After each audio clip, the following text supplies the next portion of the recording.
You talked a little bit about some of the research that was out there, how people are losing out on diverse candidates in their roles. If I'm the person, a lot of our audience are heads of TA, HR professionals, diversity and inclusion people. If we're just trying to get started, what are some other ways to get that company involved and get them moving forward on setting the foundation, at least to address some of the issues around inclusion, diversity, racism? So are you asking specifically from a recruiting perspective or just at the organizational level? I'm thinking at the organizational level, because the goal is for them to be able to impact the organization. And so what would you advise there? Okay. So you have to be intentional. I always believe that you need to start with an assessment of your organization, do a holistic assessment from beginning to end of your benefits, your policies, your practices, to see if there are any gaps, if there are any places that you need to make enhancements, to see where you can mitigate bias in your process. Once you do that, create a plan. A plan is extremely important because one, it is going to direct the work that you're planning to do.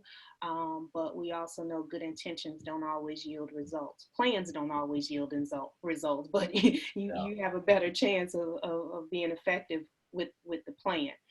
You want to be more proactive when it comes to diversity and inclusion. You don't want to be reactive. Also engage your employees. You know, your employees are a good source of information. They have the pulse on what's going on. It can't be a plan where it's top down. It can't just be bottom up because you need the support. And it's also great to have your employees help lead some of the work. And then you need to consider those key areas again, like how and where you're recruiting, how are you retaining and supporting your employees? Are you looking at, again, unconscious bias in your recruiting process?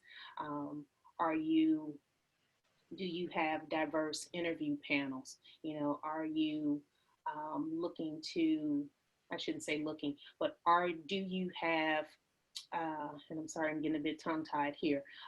Do you do candidate debriefs afterwards? You know, to look for ways to help mitigate that bias. Again, what are the benefits like? Are there benefits that you should have in place that would attract more diverse employees? And then training and awareness.